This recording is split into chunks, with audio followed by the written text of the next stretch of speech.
दोष है ये आपको कैसे मालूम पड़ेगा?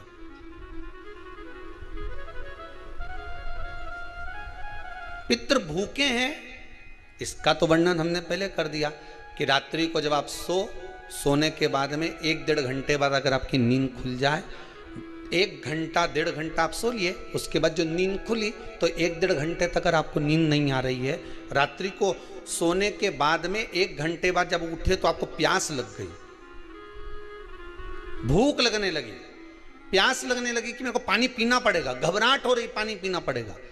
1-1.5 घंटे सोने के बाद अचानक नींद खुले और आपको प्यास लगे, समझ लेना आपके पितृ भूखे हैं और प्यास है।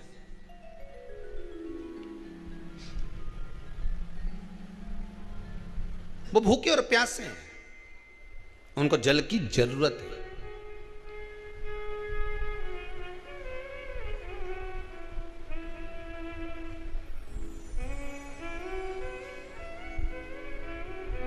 किसी भी नदी में, सरोवर में, कुंड में, बावड़ी में, तालाब में, आप तीर्थ में जाकर जब स्नान करते हैं तो स्नान करने के बाद एक काम का नियम बना लो कि अपने हाथ की अंजलि में जल लेकर अपने पूर्वजों को देना।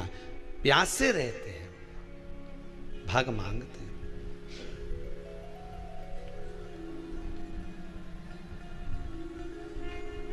भाग प्राप्त करना। 3 वृक्ष पितरों के तुल्य हैं।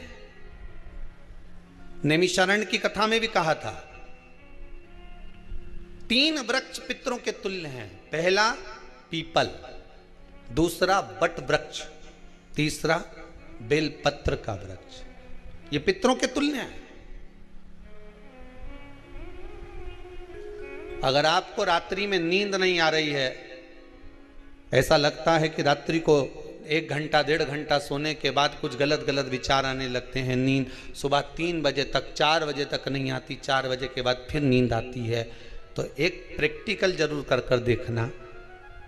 एक प्रैक्टिकल करने में क्या जाता है, प्रयास करने में क्या कुछ जाता है क्या? प्रैक्टिकल कर कर देखना कि कहीं सियोर वाला महाराज झूठ तो नहीं बोल रहा, तो प्रैक्टिकल करने में कुछ नहीं जाए। 1 लोटा पानी लो, उसमें थोड़ा सा कच्चा दूध डाल लीजिए, श्राद्ध पक्ष चल रहा है, बेलपत्री का पेड़ या पीपल का पेड़ या बट का पेड़, इन पेड़ के नीचे ले जाकर उस दूध को दोपहर में सुबह 10 बजे से लेकर 12 बजे के बीच में ले जाकर चढ़ा दीजिए। रात्रि को फिर ना आपको प्यास लगेगी, ना भूख लगेगी, नींद एक बार लगी तो सुबह ही खुलेगी। प्रैक्टिकल करने में क्या जाता है? पानी डालने में तुम्हारा कुछ जाएगा? अरे बोलो तो सरी, हमें 10 रुपया का दूध जरूर उसमें, और तुम इतनी चतुर हो, इतना सारा दूध थोड़ी डालोगी, तो 2 चिल्ली डालोगे। कहाँ तुम इतना डालने वाली हो है?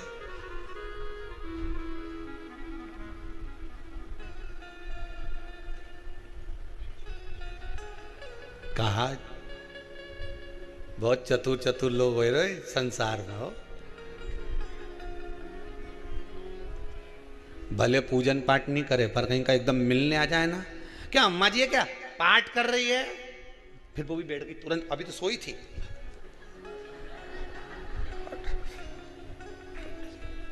तुरंत। क्या पंडित जी हैं क्या, उनसे थोड़ा सा काम है, अभी माला जप रहे हैं, मालूम पड़े पंडित जी तो आराम से सेव फल खा रहे थे।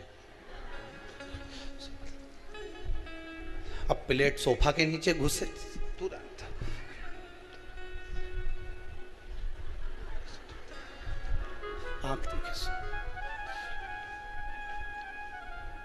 प्रैक्टिकल करने में क्या जाता है, कुछ भी नहीं बिगड़ेगा। ये तो बस जल डालोगे तुम्हारा ही कुछ अच्छा हो सकता है, बाबा की कृपा है।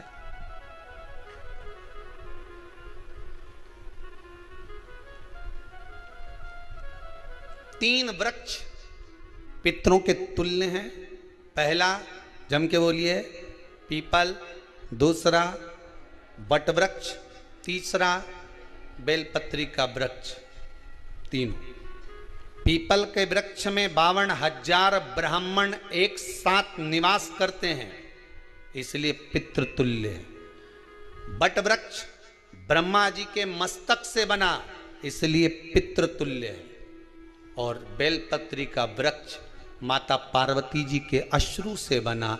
जब आंसू गिरे थे माता जगत जननी जगदम्बा पार्वती के, उस समय पर पितृलोक में हलचल उत्पन्न हो गई थी। हमारी नातिन की आंख में आंसू कैसे आ गए? मैनावती की पुत्री है,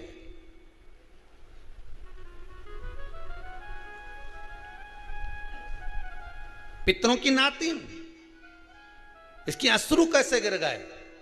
पार्वती जी ने कहा ये आंसू नहीं, मेरा पुण्य भाग प्रकट करती हूं बेलपत्री के रूप में। तो पितरों ने वर दिया था कि ये बेलपत्री का वृक्ष हमारा आशीर्वाद है, इसके नीचे अगर कोई दीप लगाता है, शिव को स्पर्श कर चढ़ाता है, उसके पितरों की शांति होगी। हम स्वयं उसको आशीर्वाद देने के लिए पधारेंगे। बेलपत्र का वृक्ष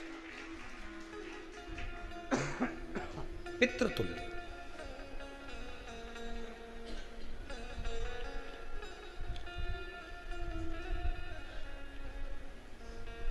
तो रात्रि को अगर भूख लग रही है, प्यास लग रही है, तो पितृदोष है। दूसरा पितृदोष का लक्षण बताया, घर में कोई शुभ कार्य ना हो, वंश की वृद्धि ना हो। 1 रुपये कमाओ, 1.25 रुपये खर्च हो रहे हैं, पैसा 10 जगह से कमाई आ रही है पर घर में टिक नहीं पा रही है, आया गया, पितृदोष है। जरा सी कटोरी पड़ी है, उसके पीछे विवाद चालू हो जाए, पानी ढुल गया उसके पीछे विवाद हो जाए, या छोटी छोटी बात में घर में क्लेश मचा हुआ है, पितृदोष है। समझ लो हमारे पूर्वज हमसे खुश नहीं है, प्रसन्न नहीं। कोई कहता है गुरुजी श्राद्ध बड़े बेटे को करना चाहिए कि छोटे को करना चाहिए? शिव महापुराण की कथा कहती है, अगर जायदाद का पूरा हिस्सा बड़े ने लिया हो और तुमने अपनी माता का दूध ना पिया हो तो एक ही को कर लेने दो। अगर माता का दूध पिया है और अगर एक अंगूठी भी ली है, जरा सा एक कपड़ा भी अगर सास का लिया है, तो श्राद्ध तो तुझे करना ही पड़ेगा, करना ही पड़ेगा। तूने मेरा दूध पिया है तो बिल्कुल जम के तो बोलो। अगर तुमने उनका कुछ खाया है तो अब एक काम और हो सकता है, गुरुजी वो श्राद्ध अगर हम नहीं करें और बड़े भैया करें और हम उन्हीं के यहाँ चले जाएं तो चले जा, मना कौन कर रहा है? पूड़ी का तेल तू ले जा, खीर का दूध 2 थैली तू खरीद के ले जा। जितना वहां वो सेवा करे उतनी सेवा तुम करो। गलत है क्या? जायदाद का भी तो हिस्सा किया था। सुई की नोक के बराबर नहीं धुआं ने, ईंट इधर खसकी है तो हमारी इधर खसका दीजिए। हमारी बसियत में इतना लिखा है तो फिर बसियत में ये भी लिख के जाना चाहिए था। मैं तो क्यों सबके, तुम डरो मत ही रहे एक भी। जब छोरा छोरी के जब सब सामान, प्रॉपर्टी दो ना, जमीन दो ना, जायदाद दो ना, सारा सामान छोरा छोरी के दो, तो उनके लिख के भी जाओ कि हमारी श्राद्ध कर दे अच्छे से, नहीं तो भूतड़ी बन के सताऊंगी। देखिए श्राद्ध करो। कितना दिया तुमको? बोलो ईमानदारी से बोलना, कितना दिया? ढेरों। और एक बात बहुत अच्छे से कहूंगा, आप लोगों के जीवन में उतरे। अगर मायके में भाई, मायके में भाभी, मायके के लोग अगर आपके माँ बाप का श्राद्ध नहीं करते हैं तो बेटी भी अपने माता पिता का श्राद्ध कर सकती है। उसने भी दूध पिया है अपने माता पिता का,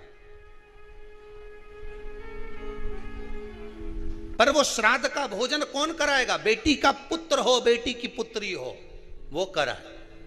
और नाम वो नाना नानी का ले ले, करे। अगर वो नहीं कर रहे हैं, वो नहीं संभालते, वो नहीं जानते, तो आप करो तो करे। 2 भाग होते हैं। जब एक रोटी गाय के मुख में दी जाती है गाय के मुख में जब हम रोटी देते हैं, एक रोटी जब देते हैं, या तो गाय के मुख में 16 श्राद्ध में जब रोटी देते हैं तो रोटी को बीच में से तोड़कर, रोटी का जो भाग होता है उसको, मतलब ऊपर से फुलका का परत नहीं निकालना है, रोटी जो सीधी सीधी है ना, जैसे ये रोटी है तो इसको बीच में से तोड़ लिया, 2 भाग विभाजित कर लिया, नीचे वाले भाग में भी थोड़ा सा गुड़ शक्कर रख लिया, ऊपर वाले भाग में भी गुड़ शक्कर रख लिया, एक के ऊपर एक रोटी को रख लिया, वो गाय को दी। तो अपन श्राद्ध पक्ष में 2 पूड़ी का प्रमाण है कि गाय को 2 रोटी दी जाती है, कुत्ता को 2 रोटी दी जाती है। 2 पूड़ी रख के देते हो कि नहीं देते? आप लोग तो देते होगे, 2 पूड़ी के ऊपर पूड़ी रखकर, थोड़ा सा मीठा रखकर, नमकीन रखकर, कुत्ते को भी देते, 2 पूड़ी तोड़कर कागा को भी देते। 2 पूड़ी का प्रमाण कहाँ से आया? 2 भाग रोटी के टुकड़े का प्रमाण कहां से आया? श्राद्ध पक्ष में ही ऐसा क्यों किया जाता है? बाकी के समय पर तो कोई ऐसा 2 पूड़ी का प्रमाण ही नहीं, पर श्राद्ध पक्ष में ये क्यों कहा जाता है कि पूड़ी के ऊपर पूड़ी रख दे, उसमें मीठा रख दे, खीर शक्कर रख दे, गाय को दिया, कुत्ते को दिया, कागा को दिया, ऐसे क्यों कहा जाता है? उसका कारण क्या होता है? उसका केवल एक कारण है, जो नारी ने भोजन का निर्माण करा है, जो घर की बहू भोजन बनाई है, जो घर की बेटी ने भोजन बनाया है, घर की माता ने भोजन बनाया है। महाराज, पिता पुरुष एक कुल को तारता है, बेटी 2 कुल को तारती है। जब श्राद्ध पक्ष में 2 भाग रोटी के कर कर गाय को देती है तो 1 भाग तो उसके ससुराल वालों को मिलता है, पुण्यता प्राप्त। अब लोगों को मालूम तो है नहीं कि 2 पूड़ी क्यों रखते हैं, उसका कारण वर्णित है शास्त्रों, दोनों पक्ष तारने के लिए, दोनों पक्ष का स्मरण कराने के लिए। महाराज, बिंदु प्रेत योनि में पड़ा, चंचुला देवी उनके मोक्ष का प्रयोजन कर रही है, प्रयास कर रही। क्या करा जाए कि इनको मोक्ष मिल जाए? कहा शिव महापुराण की कथा। पार्वती मैया की सहेली बन गई और पार्वती मैया ने शिव महापुराण में प्रेत योनि से मुक्त होने के लिए कहा, तुम रुका जी के यहाँ जाओ, देवऋषि नारद के पास जाओ।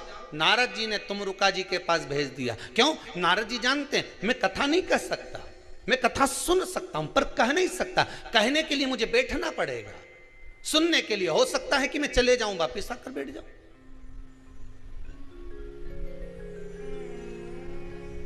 तुमरुका जी से कहा कथा कह दोगे? हाँ, कहने में क्या दिक्कत है, मेरे पति को प्रेत योनि से मुक्त करना है। तुमरुका जी बोलते हैं केवल तुम्हारा पति प्रेत योनि से मुक्त नहीं होगा। तुमरुका जी ने शिव महापुराण में कहा, सुनो चंचुला देवी, केवल एक व्यक्ति शिव पुराण से नहीं तरता, इस बिंदुक जैसे ना जाने कितने प्रेत इस वायुमंडल में घूम रहे होंगे, ना जाने कितने पितर, ना जाने कितने आहूत, ना जाने कितने वासुक इस वायुमंडल में घूम रहे होंगे।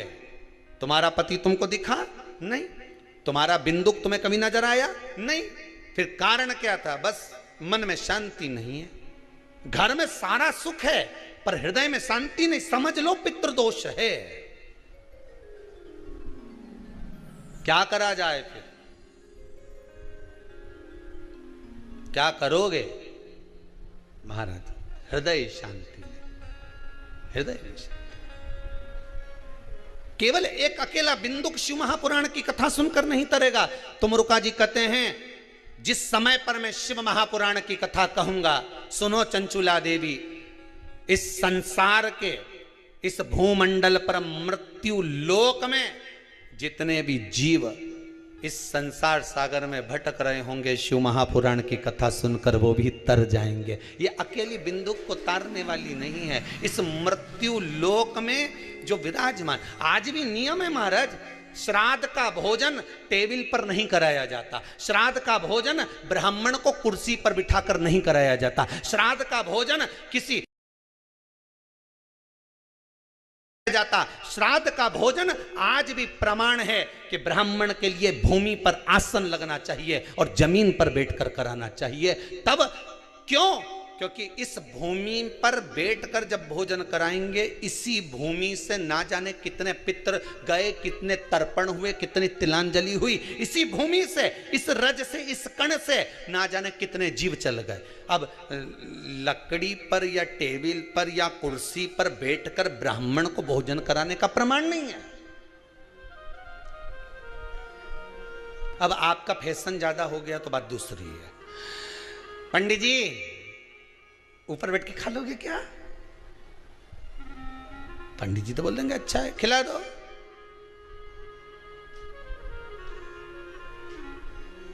ऊपर बैठ के क्यों? वो झुकने में थोड़ी सी कमर लचक जाए, क्योंकि खीर परसेगी तो झुकना पड़ेगा। अब ब्राह्मण अगर भोजन करने आसन पर बैठेगा, तुम अगर थोड़ा झुककर परसोगी, ब्राह्मण के सम्मुख में आप थोड़ा सा भोजन कराते समय झुकोगी। जरा विचार करिए, यशोदा मैया के घर में संतान नहीं थी। यशोदा जी श्रावण के महीने में श्रावणी करने आए हुए ब्राह्मण को मात्र खीर परोसने के लिए गई थी। 52 साल की उम्र थी, संतान का सुख नहीं दिख रहा था, खीर परोसने के लिए गई। उतनी देर में ब्राह्मणों ने देखा इनके घर में संतान नहीं है, पुत्र भव कह दिया। और यशोदा जी के पति श्री नंदराय जी कह रहे हैं कि बाबा मैं 60 का या 55 की, बाल हो गए धोले, और तुम कह रहे हो पुत्र होगा। कहां से होगा? ब्राह्मण कहते हैं ब्राह्मण जब भोजन करता है, भोजन करते समय जब वर देता है, वो वर गलत नहीं हो सकता, कहीं से भी आएगा, पर छोरा तो आएगा। और आया, कहीं से भी आया, पर पुत्र आया, क्योंकि आशीर्वाद दिया था। श्राद्ध पक्ष का भोजन टेबल पर नहीं, कुर्सी पर नहीं, श्राद्ध पक्ष का भोजन ब्राह्मण को आसन लगाकर जमीन पर कराना चाहिए, भूमि पर।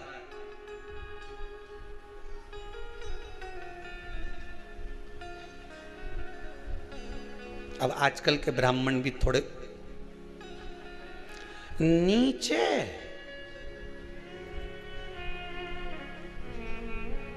अगर हम टेबल पे ही जिम लें तो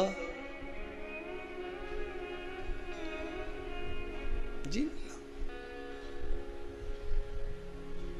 अब क्या बोले भी तो क्या बोले, तुम ही बताओ।